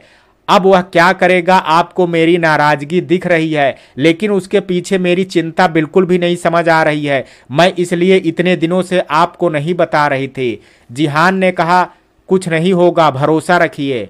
कनक आगे कुछ नहीं बोल पाती, वह जिहान के सीने से लग करके रोने लगती है। उसका डर बेवजह नहीं था। जिहान जिस स्थिति में मिला था वह फिर से वैसे कुछ दोबारा नहीं झेल सकती थी। उस दिन कितना तड़पी थी वो, और जब जिहान मिला तो एक पल के लिए लगा कि सब कुछ खत्म हो गया है। इस बात को जिहान को कैसे समझाए? गुस्सा इसलिए आ रहा था क्यों वह कुछ नहीं समझ रहा है। जिहान उसका सर सहलाते हुए, कुछ नहीं होगा। जिहान ने कहा, मम्मा मैं दब गया हूं। उसकी बातें सुनकर के जिहान और कनक के ओंठों पर मुस्कान आ जाती है। जिहान अलग होते हुए किहान को गोद में लेकर के, किसने कहा था मम्मा पापा के बीच में आने के लिए? किहान, पापा मैं मम्मा की गोद में था, बीच में नहीं। कनक अपनी आंखें साफ करते हुए, जा करके दोनों फ्रेश हो जाइए, मैं नीचे देखती हूँ ब्रेकफास्ट बना या नहीं। जिहान उसके सर पर किस करते हुए, ओके। कनक नीचे चली जाती है। दरवाजा लॉक होने की वजह से अभी कोई भी मेड घर पर नहीं आई थी। कनक हाल का दरवाजा खोल देती है। पहले मंदिर में जाकर के पूजा करती है, उसके बाद किचन में जाकर के ब्रेकफास्ट बनाने लगती है। तब तक सर्वेंट भी आ जाते हैं, वह लोग साफ सफाई में लग जाते हैं। कुछ देर में जिहान और किहान तैयार हो करके नीचे आते हैं। जिहान किहान के साथ नीचे हाल में आता है। तब तक कनक ब्रेकफास्ट तैयार करके टेबल पर लगा देती है। तीनों मिल करके ब्रेकफास्ट करते हैं। जिहान ऑफिस के लिए तैयार होते हुए, कनक आप भी चल रही हैं ना? कनक ने कहा नहीं, दोपहर तक मॉम डैड आने वाले हैं तो घर पर कोई रहना चाहिए। जिहान ने कहा ओके, अपना ख्याल रखिएगा और चिंता करने की कोई ज़रूरत नहीं है, मैं हूं ना। कनक सिर हिला देती है क्योंकि अब कोई बहस करने से कोई फायदा नहीं था। जिहान किहान को गोद में लेकर के थोड़ा प्यार करके ऑफिस के लिए निकल जाता है। कनक किहान के साथ में आती है। किहान नौकरों के साथ खेलने में व्यस्त हो जाता है। कनक वहीं सोफे पर बैठ करके लैपटॉप पर ऑफिस वर्क देखने लगती है। दोपहर को अलका जी और विराज जी कनक और अनुषा के मम्मी पापा के साथ घर आते हैं। कनक तब तक लंच बनवा रही होती है। उनके आते ही कनक उन लोगों से मिलती है, लेकिन उनके साथ अरमान रघुवंशी और अंजना जी नहीं थी। कनक इतना ध्यान नहीं देती। कुछ देर हाल समाचार पूछने के बाद वह सभी को फ्रेश हो करके आने को कहती है। हर्ष जी और अनुषा के पापा गेस्ट रूम में चले जाते हैं। कनक अपनी मम्मी और अनुषा के मम्मी को अपने रूम में लाती है। कुछ देर बाद फ्रेश हो करके जैसे ही सभी टेबल पर लंच करने बैठते हैं, अचानक से अंजना जी के चिल्लाने की आवाज़ आती है। सभी की नज़रें दरवाजे पर जाती हैं, जहां से अंजना जी और अरमान जी गुस्से में चिल्लाते हुए पुलिस के साथ आ रहे थे। कनक एक नज़र उनको देख करके सबको खाना परोसने लगती है। अंजना जी, इंस्पेक्टर अरेस्ट कर लीजिए इस बदजात को, इसी ने मेरे बेटे की ऐसी हालत की है।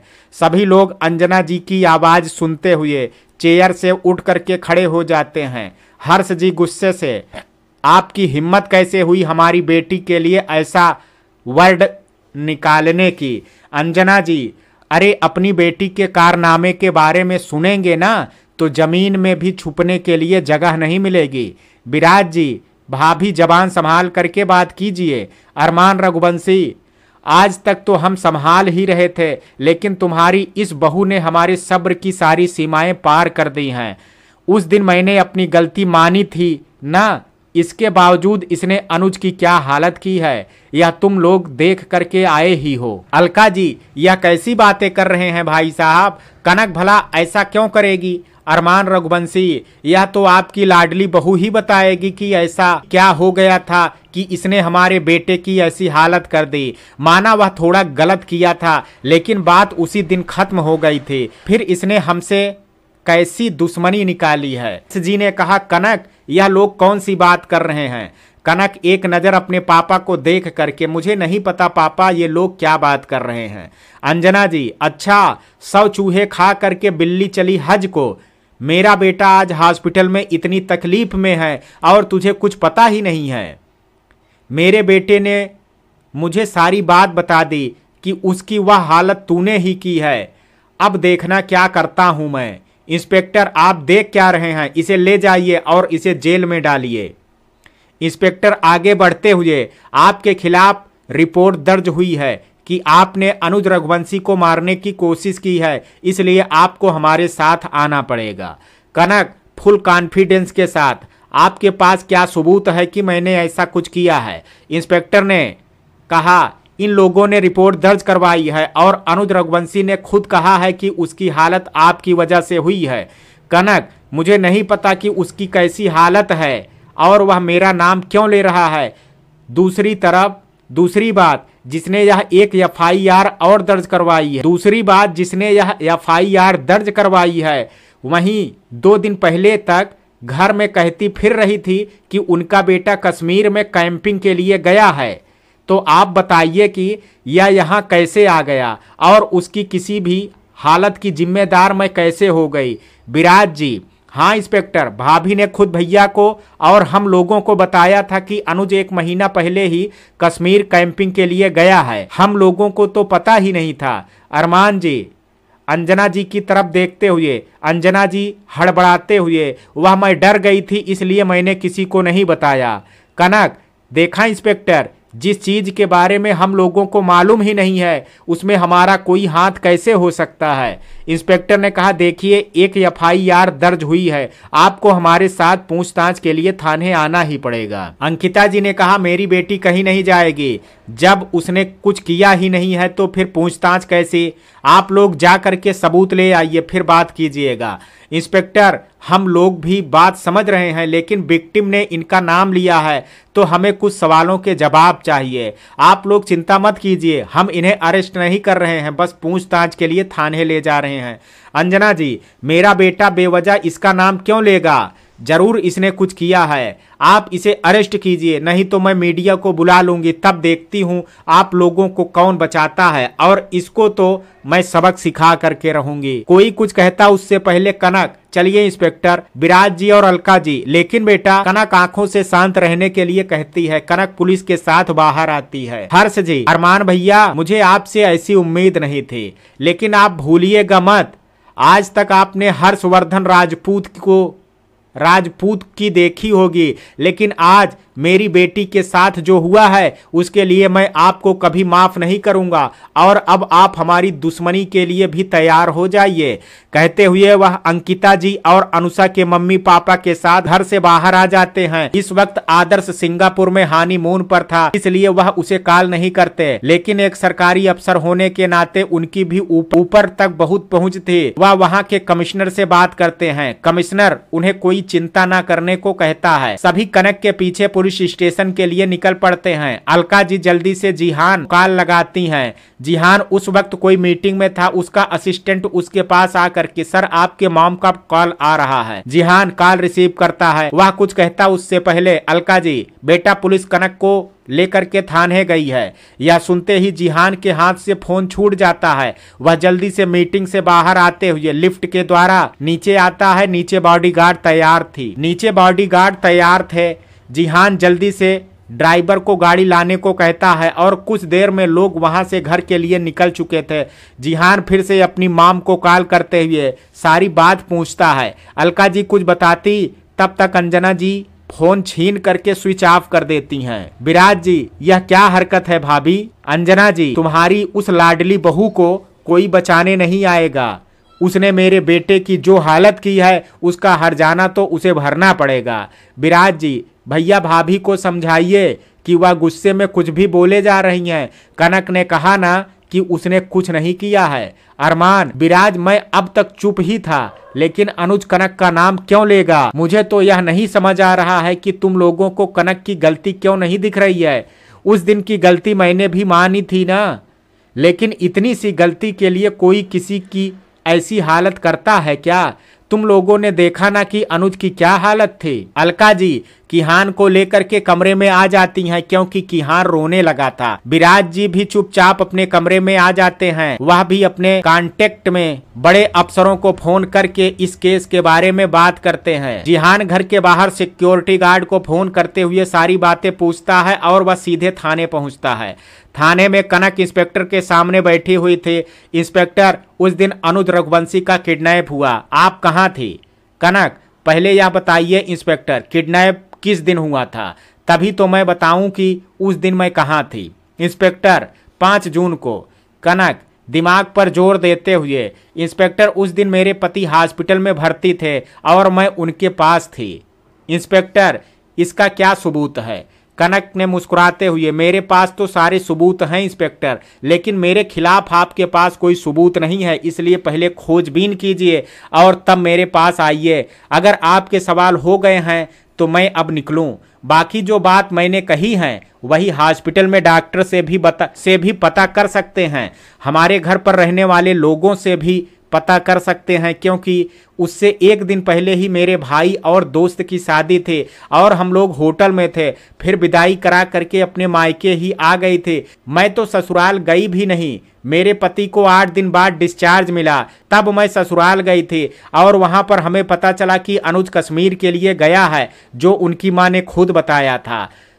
आप हमारे घर के वॉचमैन, सिक्योरिटी गार्ड, हमारे नौकरों से पूछताछ कर सकते हैं। आपको विश्वास ना हो तो आप हमारे साथ ही चल सकते हैं, क्योंकि आपको यह भी डर होगा कि मैं उन्हें जाकर के कहीं बरगला ना दूं। एक पुलिस वाला इंस्पेक्टर के पास आते हुए, सर हमें भी इस मैम की बात सच लगती है, क्योंकि सच में 1 महीने पहले आदर्श राजपूत की शादी थी और यह उनकी बहन है। इंस्पेक्टर, हम लोग जज्बातों में बह करके फैसला नहीं लेते हैं, हमें इस बात का सबूत चाहिए। अगर यह जो कह रही हैं वह सच हुआ तो फिर यह केस बंद हो जाएगा। वह कनक के साथ फिर से रघुवंशी बिला के लिए निकल पड़ता है। थाने से बाहर आने पर कनक अपने मम्मी पापा को समझा करके घर भेजती है। इंस्पेक्टर भी उन्हें चिंता न करने को कहता है। तब तक कमिश्नर भी पहुंच गए रहते हैं। वह भी हर्ष जी की चिंता न करने के लिए कहते हैं। जिहान जब तक थाने पहुंचता है, कनक वहां से निकल गई थी। जिहान अपने खास बॉडीगार्ड को वहां पर हुई सारी बातों को हैंडल करने के लिए कह करके घर के लिए निकलता है। उसका दिमाग फटा जा रहा था। अब उसे कनक का गुस्सा याद आ रहा था कि आखिर क्यों कनक इतना गुस्सा हो रही थी। कनक घर पहुंच गई। उसे देख फिर से अंजना जी गुस्से से चिल्लाने लगती हैं। अलका जी रूम में ही किहान को देखभाल करने के लिए 1 मिनट को छोड़ करके विराज जी के साथ बाहर आती हैं। कनक को देख करके गले लगाते हुए, बेटा तुम ठीक तो हो ना? कनक मुस्कुराते हुए, बिल्कुल माँ। इंस्पेक्टर अंजना जी को चिल्लाते देख करके जोर से चिल्लाता है, चुप, नहीं तो आपको ही जेल के अंदर डाल दूंगा झूठा केस करने के जुर्म में। अरमान जी अंजना जी को चुप रहने का इशारा करते हैं। इंस्पेक्टर घर के सारे नौकर, वॉचमैन और सिक्योरिटी गार्ड को बुलाता है। सबसे वही जवाब मिलता है जो कनक ने कहा था। विराज जी, इंस्पेक्टर अब तो कोई सवाल आपका बाकी नहीं रह गया ना? इंस्पेक्टर, आई एम सॉरी कि आप लोगों को इतनी तकलीफ उठानी पड़ी, लेकिन यह बात अपने घर के लोगों को भी समझाएं। जब घर के लोग ही दुश्मन बने बैठे हैं तो हम लोग क्या कर सकते हैं? हम लोग भी कानून से बंधे हुए हैं। तभी जिहान पहुंचते हुए, कानून से बंधने का यह मतलब नहीं है कि सही और गलत में फर्क ना कर पाओ। मेरे बीबी को थाने ले जाने की जुर्रत करने का तो तुझे हर्जाना भरना ही होगा, लेकिन अभी के लिए अगर तुम्हारी तहकीकात हो गई हो तो निकलो यहाँ से। इंस्पेक्टर जिहान को इतने गुस्से में देखते हुए इस वक्त कोई बहस नहीं करना चाहता था, इसलिए उसे भी जिहान के पावर का अंदाजा था और यही कारण था कि उसने कनक से कोई बदतमीजी नहीं की थी और अपने कांस्टेबल को लेकर के थाने के लिए निकल जाता है। अब उसे हॉस्पिटल में जा करके पूछताछ करनी थी। इंस्पेक्टर के जाने के बाद जिहान अलका जी की तरफ देखते हुए, पुलिस को यहाँ किसने बुलाया था और यह FIR किसने दर्ज करवाई थी? जिहान की आवाज में गुस्सा साफ देखा जा सकता था। इस वक्त उसकी आंखें आग उगल रही थी। कनक किसी से बिना कुछ कहे चुपचाप अपने कमरे की तरफ बढ़ जाती है। अलका जी, हमें नहीं मालूम बेटा, हम लोग तो सुबह लोन वाला से आने के लिए तैयारी कर रहे थे, तभी भाभी के मोबाइल पर फोन आया, अनुज हॉस्पिटल में भर्ती है। हम लोग वहां से निकल गए। निकल करके पहले हॉस्पिटल ही आए। वहां पर अनुज की हालत बहुत खराब थी। डॉक्टर ने बताया कि उसे बहुत ज्यादा चोट आई है और उनका इलाज ना होने से पूरे शरीर में इन्फेक्शन फैल गया है। हम लोगों को कुछ समझ नहीं आया, लेकिन हॉस्पिटल में उतना लोग रह भी नहीं सकते थे, इसलिए कुछ देर बाद हम लोग घर के लिए आ गए। वहां पर भैया भाभी रुके थे। हम लोगों ने सोचा कि तुम्हें कॉल करते हैं, फिर सोचा कि घर जा करके ही बता देंगे। हम लोग को आए हुए अभी यहाँ कुछ ही देर हुआ था कि भैया भाभी पुलिस लेकर के आ गए और कनक पर इल्जाम लगाने लगे। जिहान गुस्से से अंजना जी और अरमान जी को तरफ देखते हुए, बहुत दर्द हो रहा है ना अपने बेटे को इस हालत में देख करके, लेकिन वह फिर भी जिंदा है। लेकिन अब मैं यह श्योर करूंगा कि वह फिर कभी बेड से नहीं उठ पाए। मौत तो उसे अब दूंगा नहीं। मौका दिया था उसे, लेकिन वह इस मौके के काबिल नहीं है और ना ही आप लोगों। विराज जी, यह कैसी बात कर रहे हो जिहान? क्या तुम्हें पता था अनुज के बारे में? जिहान, डैड आपको मालूम है कि मेरा एक्सीडेंट कैसे हुआ? विराज जी, नहीं बेटा, तुम ही ने तो बताया कि तुमने किसी को देखा नहीं। जिहान अरमान जी की तरफ देखते हुए, क्योंकि मुझे लगा कि अगर मैंने उसका नाम बताया तो बेचारे एक माँ बाप से उसका बेटा छिन जाएगा, लेकिन मुझे मालूम नहीं था कि ऐसे माँ बाप की यही सजा होती है। अरमान रघुवंशी, जिहान यह कैसी बातें कर रहे हो? तुम्हारे कहने का क्या मतलब है? जिहान, मिस्टर अरमान रघुवंशी, मतलब समझने के लिए पहले सच जानना जरूरी है। मेरे एक्सीडेंट के पीछे आपके उस बहुत प्यारे और मासूम बेटे का ही हाथ है, जिसकी हिमाकत आज आप लोग कर रहे हैं। यह सुनते ही सब लोग हैरानी से अपने मुंह पर हाथ रख लेते हैं।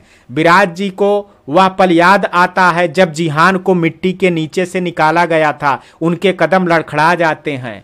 अलका जी विराज जी को पकड़ते हुए संभाल करके जिहान जल्दी से विराज जी को पकड़ करके सोफे पर बैठाता है। विराज जी जिहान का चेहरा देखते हुए उसे गले लगा लेते हैं। जिहान डैड लंबी सांस लीजिए, रिलैक्स, कुछ नहीं होगा। विराज जी कुछ देर बाद खुद को शांत करते हुए अरमान जी की तरफ देख करके, भैया हम आज ही अपने परिवार के साथ घर छोड़ करके जा रहे हैं। अरमान, विराज ये तू क्या कह रहा है? कोई बात है तो शांति से निपटा सकते हैं।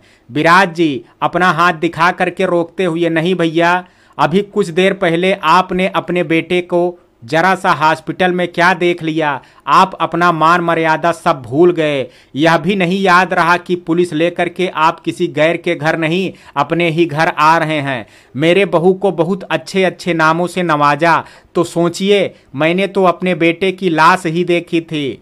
यह तो ऊपर वाले की कृपा थी या किसी जन्म का हमारा किया गया पुण्य कर्म था जो भगवान ने इसकी सांसें लौटा दी और हम फिर से जीने लगे।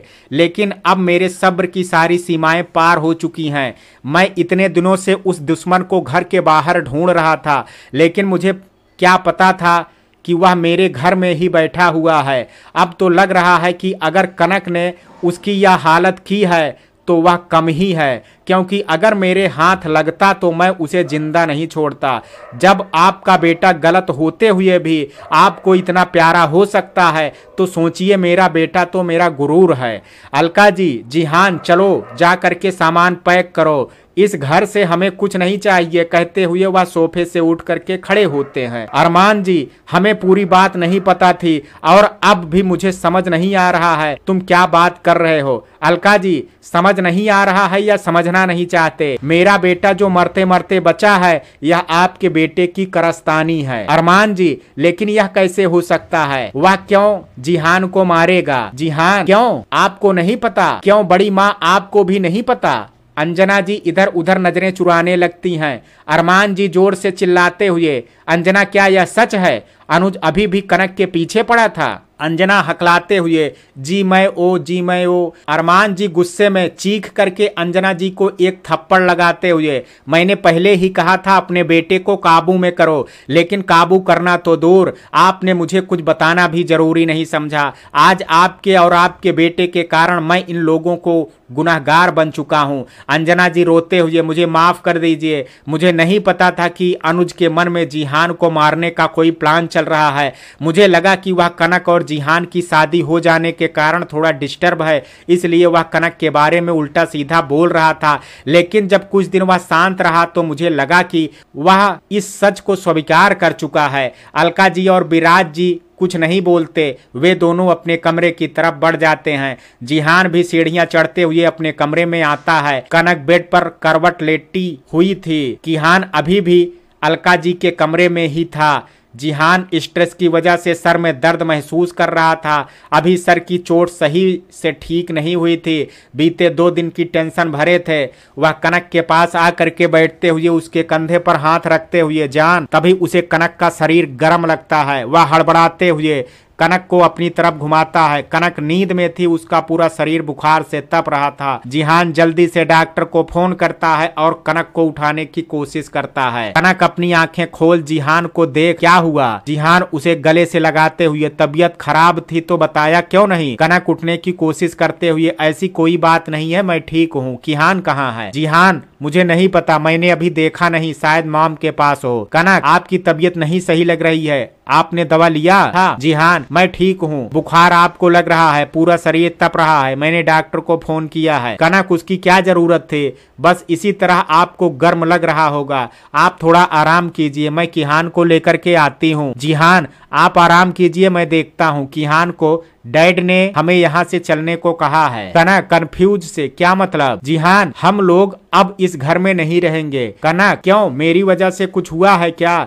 जिहान ने कहा नहीं, माम डैड को सच्चाई पता चल गई है, इसलिए उन्होंने डिसाइड किया है कि अब हम लोग इस घर में नहीं रहेंगे। कनक, लेकिन जिहान, मेरा भी यही फैसला है, मैं भी अब इस घर में नहीं रहना चाहता। आज जो हुआ है उसके लिए आई एम सॉरी। आप सही कह रही थे, कुछ लोग ऐसे होते हैं, चाहे उन्हें कितना भी सुधारने की कोशिश करें, वह कभी विष उगलना नहीं छोड़ते। लेकिन आप चिंता मत कीजिए, आज इन लोगों ने पुलिस बुला करके खुद के पैरों में कुल्हाड़ी मारी है। कनक उसके सीने से लिपटते हुए, मुझे अपनी चिंता नहीं है, अब मुझे इस बात का डर लग रहा है कि वह फिर से आपको और किहान को चोट ना पहुंचाए। जिहान, अब ऐसा कुछ नहीं होगा, मैंने कहा था ना कि यह केस को मैं हैंडल कर लूंगा। अब आप देखते जाइए यह अपने ही जाल में उलझ करके कैसे मरता है। तभी एक सर्वेंट दरवाजा खटखटाते हुए, सर डॉक्टर आए हैं। जिहान डॉक्टर को अंदर आने को कहता है।